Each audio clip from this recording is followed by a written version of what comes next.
हम आपको समझाने वाले हैं वो है दिल्ली में आज नीट पेपर लीक को लेकर के क्या क्या हुआ है, संसद से सड़क तक क्या कुछ हुआ आपको बताएंगे। इसके बाद अगली खबर होगी दिल्ली में धरने पर पटना में आखिर बवाल क्यों हुआ है, ये खबर आपको समझाएंगे क्योंकि पटना में आज इतना बड़ा बवाल हुआ कि पूरी राजधानी रणक्षेत्र में तब्दील हो गई।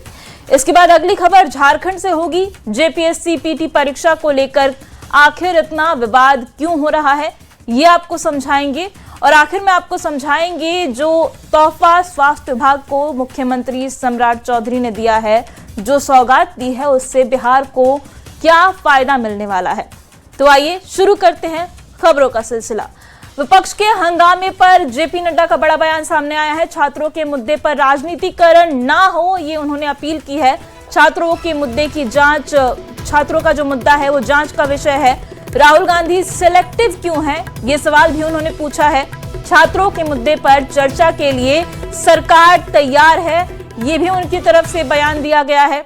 सदन में पेपर लीक पर चर्चा के लिए सरकार तैयार है, विपक्ष चर्चा के लिए समय तय करे ऐसा जेपी नड्डा का कहना है। आरोप प्रत्यारोप की जगह चर्चा होनी चाहिए इस मुद्दे पर। बच्चों की चिंता करना सरकार की भी जिम्मेदारी है। वांगचुक के अनशन तोड़ने के लिए भी उन्होंने अपील की है।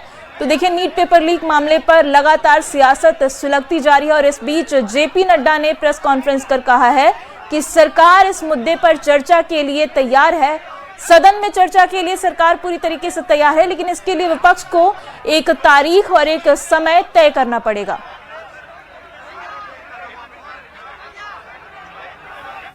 उन्होंने मुद्दे उठाए हैं पेपर लीक का। सबसे पहले तो मेरा आग्रह है कि हमें इसका राजनीतिकरण नहीं करना चाहिए और इसमें से राजनीतिक लाभ लेना उचित नहीं है। यह एक गहन समस्या है और इस समस्या का गहनता के साथ चर्चा होने की आवश्यकता रहती है। और देखिए राजधानी दिल्ली में नीट पेपर लीक मामले को लेकर सड़क से लेकर संसद तक हंगामा जारी है। जंतर मंतर पर आज भी सैकड़ों प्रदर्शनकारियों का जुटान रहा। वहीं दिल्ली पुलिस ने भी इस मामले में अब 10 एफआईआर दर्ज कर ली है और जांच शुरू कर दी है। अगर मेट्रो की बात करें तो 16 मेट्रो के गेट बंद होने की वजह से आम जनता को भी परेशानी हुई। वहीं संसद में भी इस मुद्दे पर तीखी नोकझोंक देखने को मिली।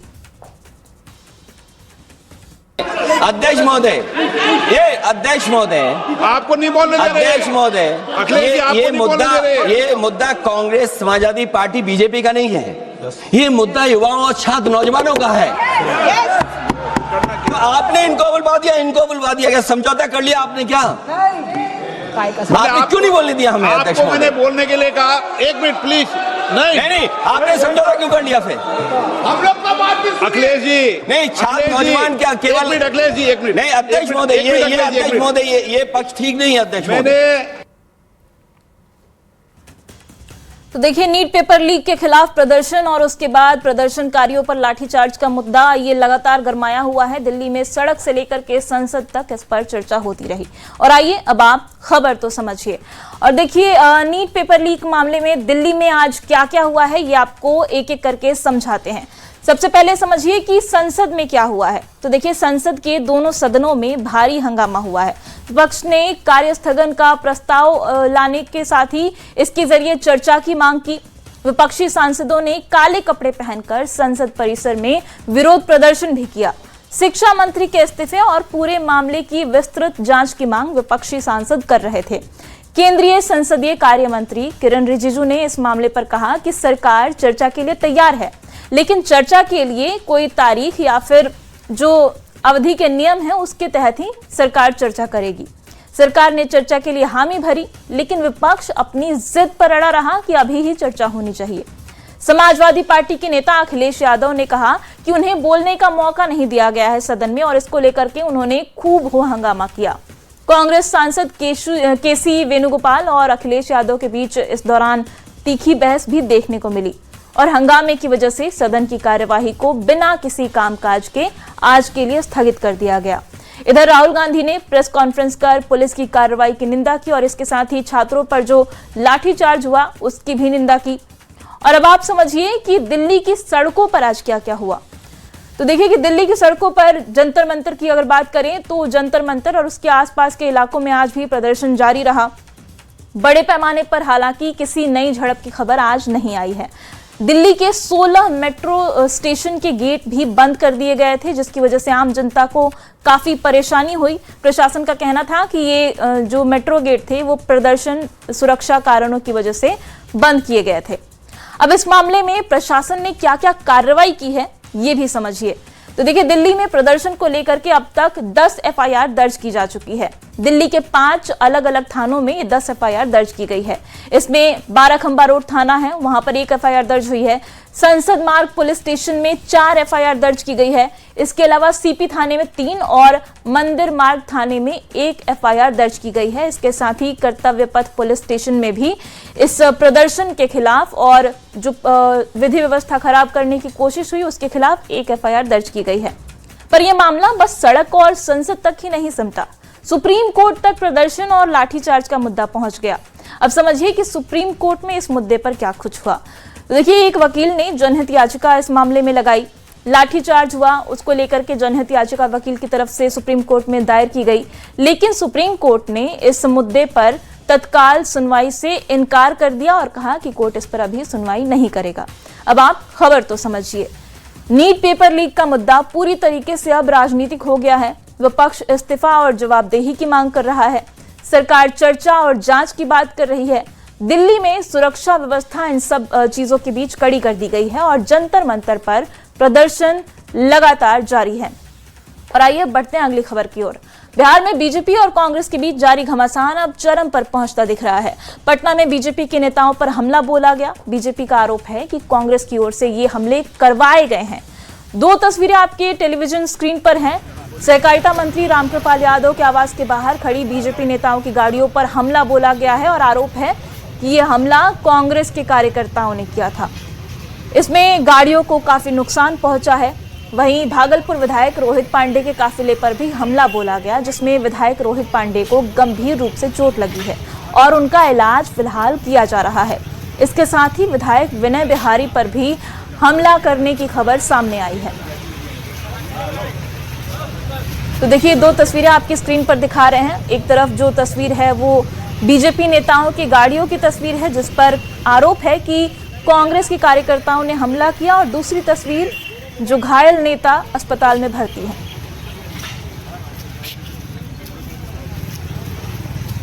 और आइए अब पूरी खबर समझते हैं। आप समझिए कि दिल्ली में धरना हुआ तो इसको लेकर के आखिर पटना में बवाल क्यों है।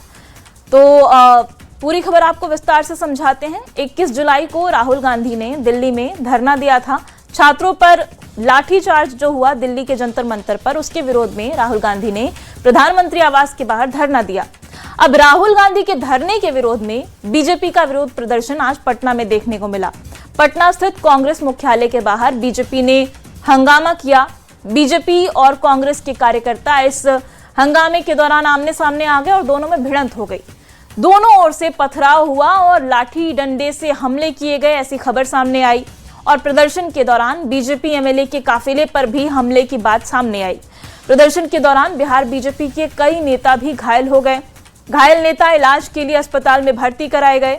और अब आप ये भी जान लीजिए कि जो हमला हुआ है जिन बीजेपी नेताओं पे, उनमें किन किन के नाम शामिल हैं।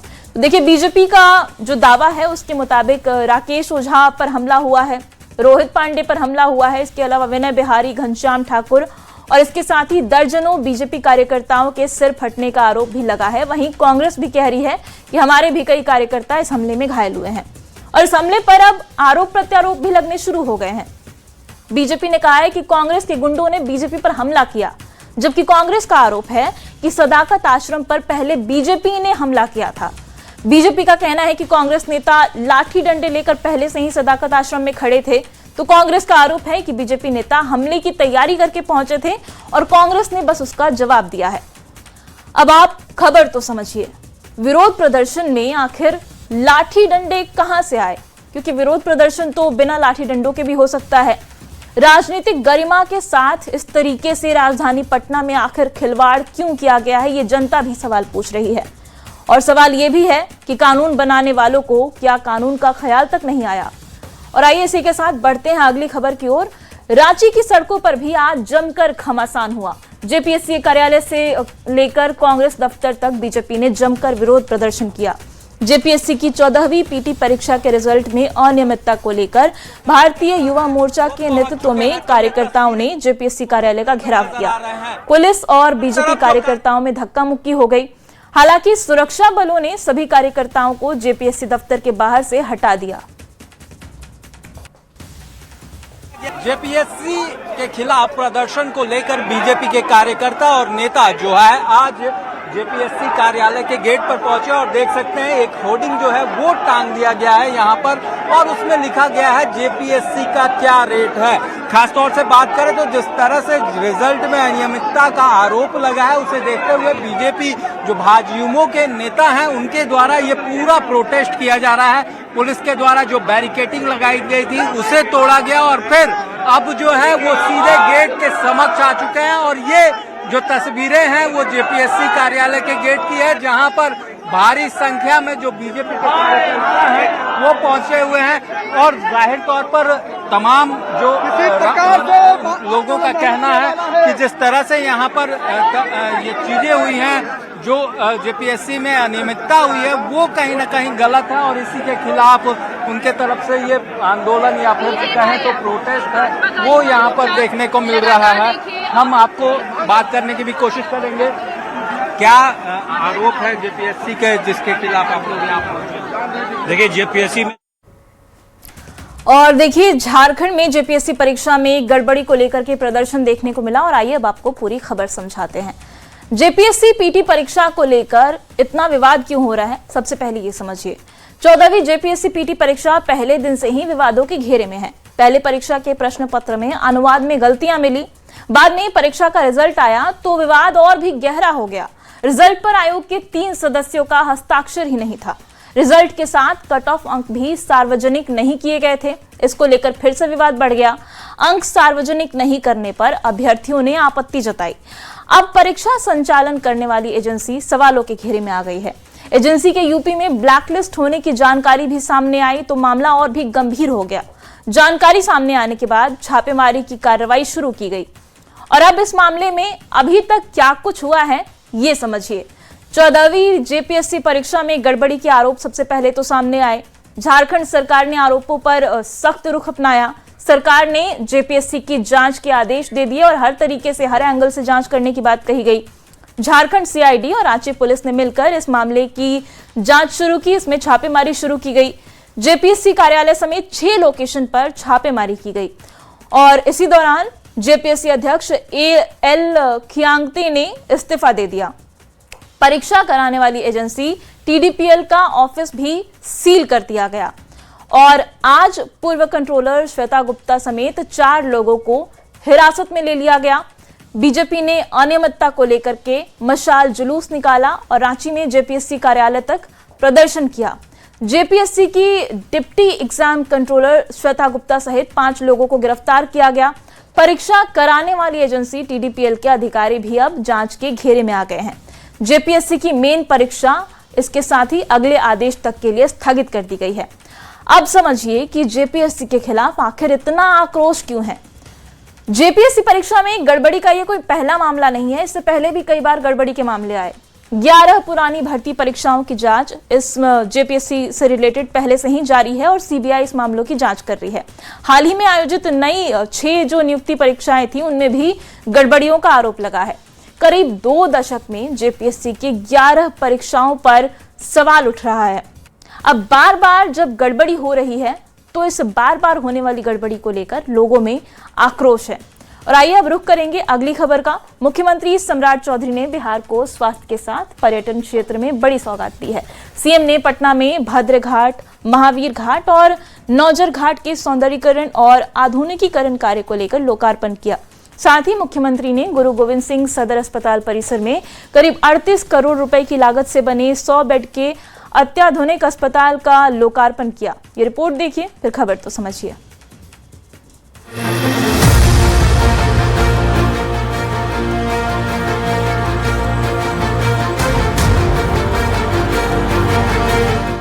पटना के गंगा तट पर अब आस्था, विकास और पर्यटन का संगम और भी मजबूत होगा।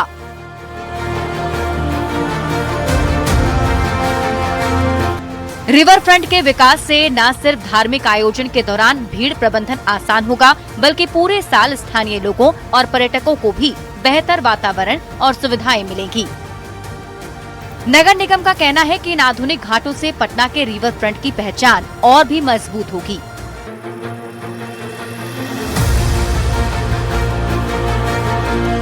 वहीं सम्राट चौधरी ने गुरु गोविंद सिंह सदर अस्पताल परिसर में करीब 38 करोड़ रुपए की लागत से बने 100 बेड के अत्याधुनिक अस्पताल का लोकार्पण किया।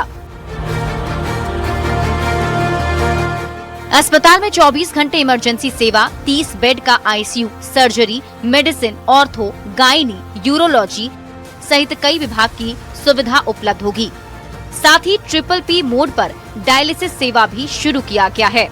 इस मौके पर स्वास्थ्य मंत्री निशांत कुमार और पटना नगर निगम की महापौर सीता साहू समेत कई जनप्रतिनिधि भी मौजूद रहे।